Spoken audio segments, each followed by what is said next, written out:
If you're an entrepreneur and I asked you these questions, is it more prudent to focus on one product, vertical, and business line, or simultaneously work on multiple products, verticals, and business lines? Is it more prudent to adopt a laissez-faire approach to business or to adopt a perpetually tinkering approach?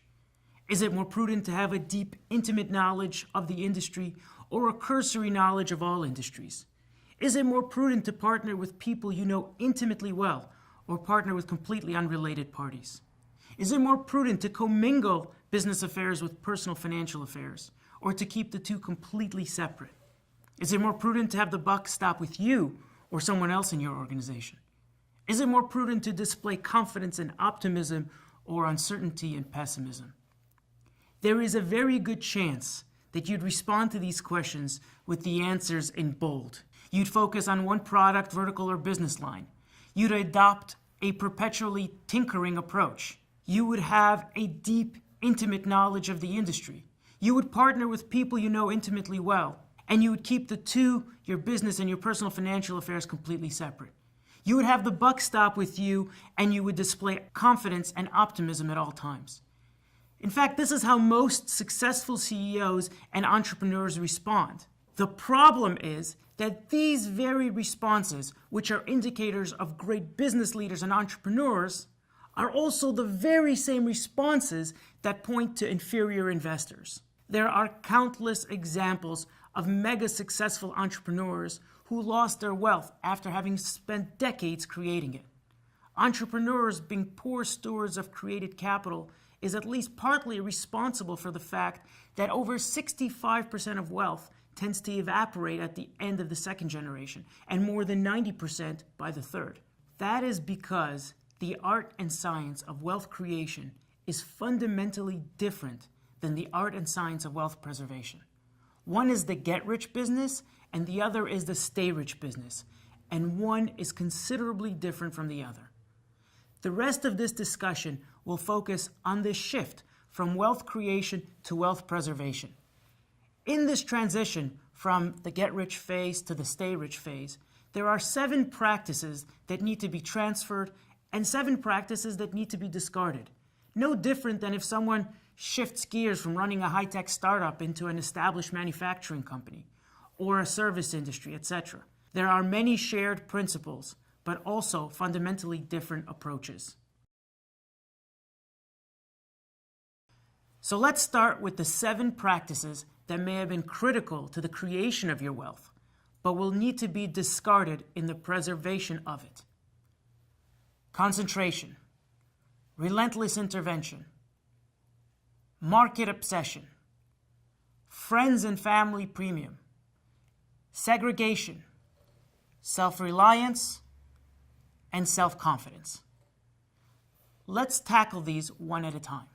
Concentration is likely the most obvious one because you generally create wealth by focusing on one opportunity, one business, or one industry with all of your time, money, and resources.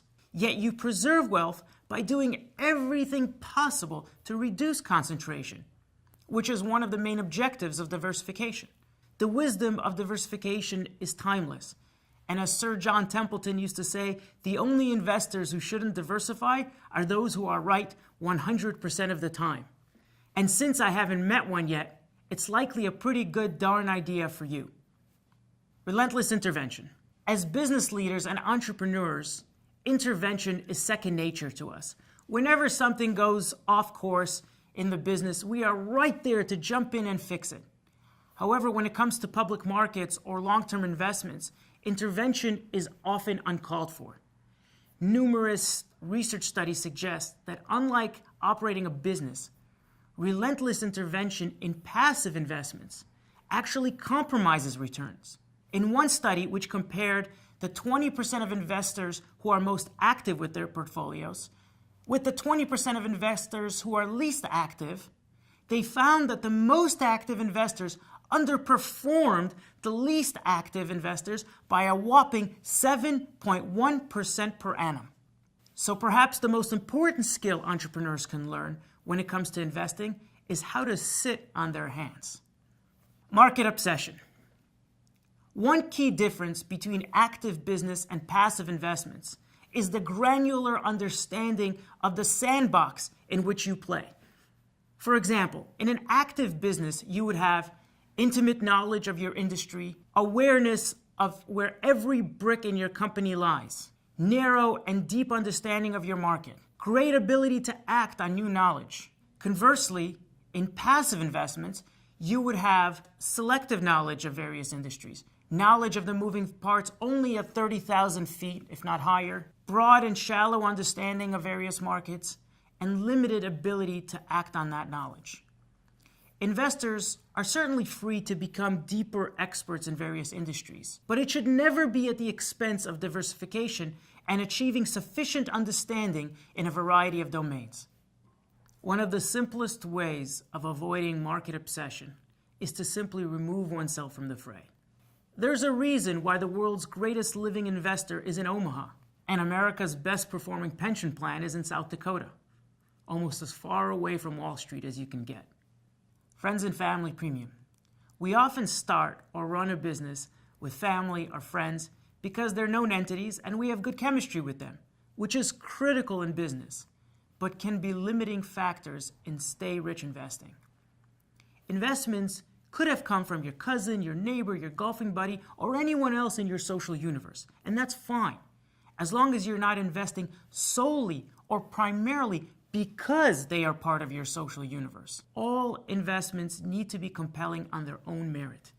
And since few people can bring that kind of objectivity to the table, there is a sea of data that suggests that investing with friends and family can actually compromise returns. For example, in one famous study entitled The Cost of Friendship, researchers at Harvard University surveyed 3,500 venture capitalists and demonstrated that affinity-based partnerships, where one is investing with friends, dramatically reduce the probability of investment success.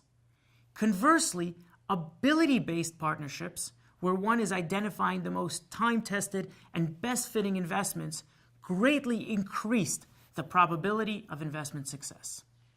Segregation. Few people running a significant business will conflate their business affairs with their personal day-to-day affairs, since it's really not fair to staff, other shareholders, etc. When investing becomes your business, then every asset needs to be integrated for the benefit of avoiding risks, redundancies, and unnecessary costs. Cash is often a great example of this. We all employ a mental accounting bias where we treat different pools of cash differently for no logical reason. We may treat the cash in our brokerage account different than the cash in our savings account, or cash in a US account versus the cash in the Canadian savings account, personal versus corporate, etc., etc. As a result, we may not consolidate all the cash on a centralized balance sheet. And like every other asset, when we fail to think of all our cash holistically, it leads to making poorer decisions without a proper context. Self-reliance. Would any sane entrepreneur want to run 20 different companies at the same time? Probably not, because it's virtually impossible to have the buck stop with you in 20 different businesses. Unlike entrepreneurs, the only levers stay-rich investors have is the decision to buy and the decision to sell. This reliance is what allows you to spend 98% of your time on more meaningful things than investing, though it also increases the importance of prudent buy and sell decisions. Though, because we are control-seeking creatures, we deceive ourselves into believing that we can attain a level of control in passive investing. This myth is difficult to overcome because we have so much control in our business, and people are wired to believe the illusion of control, even when it has no merit. That is why research has shown that hand-selected lottery numbers have much greater sales than numbers that are selected for you. The odds don't increase, only our illusion of control. Self-confidence. Wealth creation requires and engenders confidence. The problem with that, when it comes to investing, is that it inspires within us what scientists have called the illusion of safety, which often prompts individuals to invest more money after a winning streak. And this plagues financial veterans and amateurs alike, particularly after a run-up in the markets. With stay-rich investing, there's only one thing we know for sure, and that is our uncertainty about what tomorrow will bring. Starting with any other premise is likely a product of unwarranted overconfidence. Part 2, what to apply. Having shared the 7 practices entrepreneurs need to discard when entering the domain of passive investing, we can now turn to the practices you likely employed in your business but may neglect in your investments. These are the 7 practices you need to apply to your investing: holistic planning, versatility, budgets and metrics, proactivity, patience, micro over macro, and alignment. Let's begin with holistic planning. Almost any student of architecture will recognize this image as the Burj Khalifa in Dubai, which has been described as one of the 5 greatest architectural feats of all time. It is the tallest man-made structure in the world with some of the nicest nightclubs, restaurants, pools, observation decks, etc., etc. Though it is also missing one critical feature, which your home undoubtedly has: access to the municipal sewage system. Somehow, in the planning process, that one minor detail was omitted, and as a consequence, trucks stand ready throughout the day to take sewage out of the building, drive it a couple kilometers out of the city, and then wait on queue to dump it into a wastewater treatment plant. In one of the most valuable assets on the planet, poor planning has created a perpetual and enormously costly headache. Being blessed with fantastic assets does not guarantee peace of mind. That is why, according to a global study of ultra-high net worth individuals, 57% said that their single biggest regret was not having set up a comprehensive financial and investment plan earlier in life. Thinking about various assets or pools of assets in isolation is kind of like planning your week without knowing what's already on your calendar. You will inevitably have overlap of risks, excessive costs, and mistakes will be much costlier to fix down the road. You would never do this in your business, so why do it with your investments? Versatility. Imagine someone tells you to run your business without an accounting or a marketing department. That's the equivalent of what happens in financial services today. To offer a bit of background, there have been numerous studies demonstrating that asset allocation is the single most important driver of returns, accounting for somewhere between 90 and 95% of variability in returns. The problem is that asset allocation only helps you if you have access to all the asset classes at your disposal. The reality in most pockets of financial services is that it's simply not the case. You are usually limited to some variation of cash, stocks, and bonds, to the exclusion of real assets, private equity, various credit and uncorrelated strategies, etc. The industry makes it difficult for private investors to access these other asset classes in any meaningful way because, unlike stocks and bonds, they are simply not as liquid or scalable, and therefore not available on demand. And not being available on demand complicates the business models of most financial institutions, which need to be able to deploy capital the minute it walks through the door. In other words, because it's not convenient for most financial institutions, it is not available to you. And you know what that's like? Just imagine an employee saying to you, "I don't want to fulfill my XYZ responsibility to you because it won't help me with my next job." How would you react? Well, that's exactly what most financial institutions are saying to you when they limit your ability to have a truly diversified portfolio. Savvy investors need to find advisors or consultants that can help them access the full range of asset classes at their disposal. Budgets and metrics. Every CEO knows the famous Peter Drucker line: if you can't measure it, you can't manage it. And I would bet that in each of your businesses, you employ or have employed regimented performance metrics. You know exactly where you need to be and how you're doing relative to your targets. You have undoubtedly matched revenues to expenses, assets to liabilities, and know what your quarterly or annual numbers should look like. However, I would also bet that you don't employ the same regiment with your investments. For some reason, when it comes to investing and wealth preservation, we neglect to do this. But the most sophisticated investors, large pension funds, large endowments, insurance companies, etc., they get this right because many people are relying on the predictability of their assets. And they have no choice but to provide for the needs of their beneficiaries. And there's no reason that you can't do it either. Proactivity. When it comes to our businesses and the inputs or services we use, we tend to be fantastic shoppers. For example, if you had to buy a mission-critical piece of software or machinery, you would have your team survey the universe of those that offer that software and choose the best fitting solution for you. No one expects the best option to just show up at their doorstep. Yet when it comes to passive portfolios, most react to opportunities at their doorstep rather than searching out the most compelling opportunities that they can. But why should sourcing investments be treated any differently? There are literally millions of options for investors to choose from. Even for something as simple as a long-only equity fund, there will be no less than 100,000 equity fund managers around the world. The data suggests that 75% of them will underperform their index. And once you factor in fees, over 80% will underperform.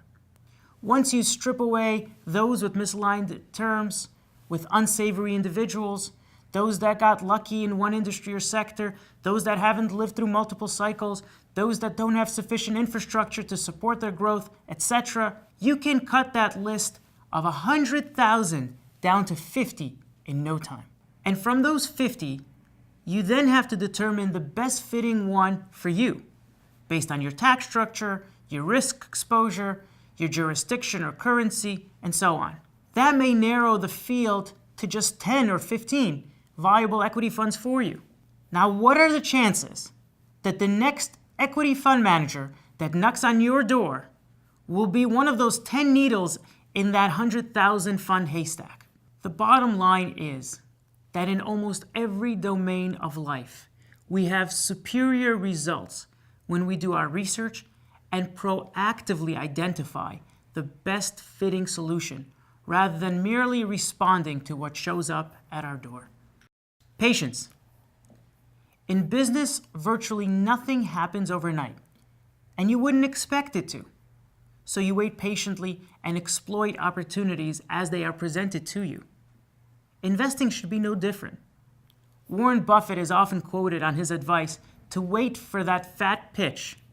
In other words, avoiding opportunities that aren't coming down the middle of the plate.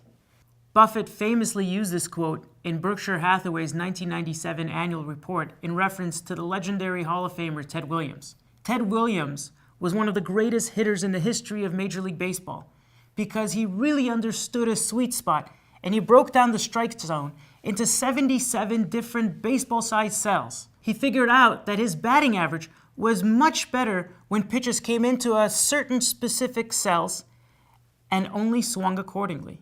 As a result, Williams became a 19-time All-Star, 2-time MVP and Triple Crown winner, holding the highest career batting average of anyone in the 500-plus home run club.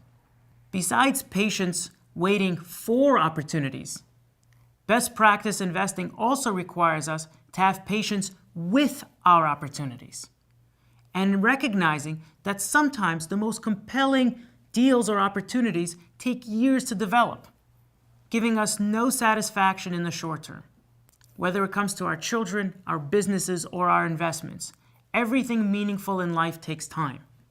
It may take years for something to mature, but for both get-rich and stay-rich investors, the rare value of patience has its benefits. Micro over macro. In business, we make big decisions based on small considerations. We can roll out a product line because we have some edge, not because global GDP is growing or because Trump is president. Think about the last major decision you made in your business due to the supply and demand curve, or some international balance of payments, or any other macroeconomic consideration. For most CEOs, smaller issues like the rise or collapse of a competitor, increased costs of inputs, or narrow regulatory changes play a much greater role in your decision-making. And investing should be no different. In most corners of capital markets, macro discussions are rampant because they stimulate the financial sales machine and generate fees. But for long-term investors who aren't trading around those ambiguous data points, it's pure noise. Not only is it noise, but it's often dead wrong in its implications. Just think about how many people bet against the market when Trump was elected. Stay rich investors focus on the micro and let the macro take care of itself. Alignment. Imagine hiring someone and setting their compensation to incentivize the sabotaging of your company. You would never do that in your business, but you may in your investments.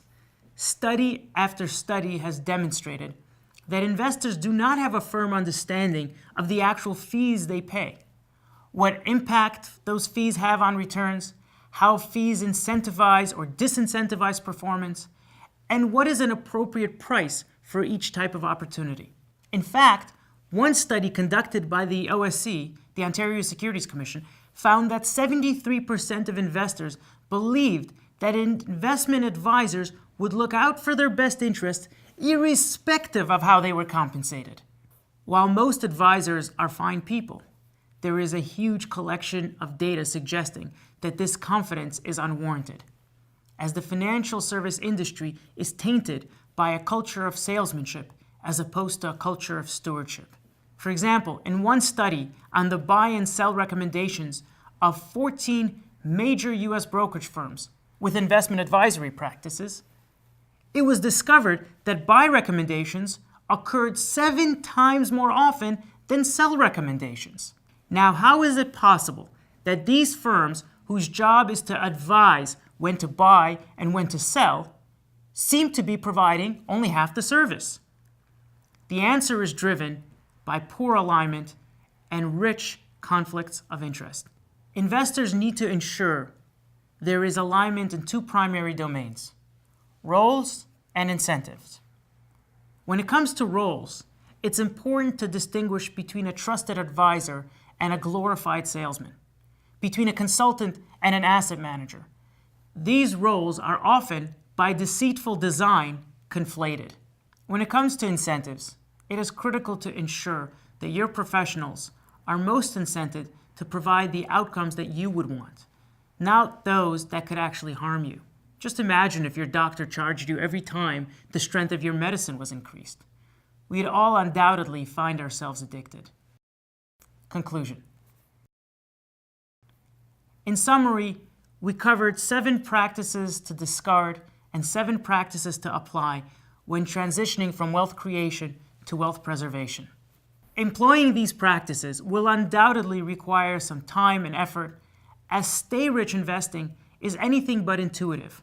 However, after spending countless days filled with sweat, blood, and tears to build your wealth, I think you owe it to yourself to spend some time and effort to preserve it.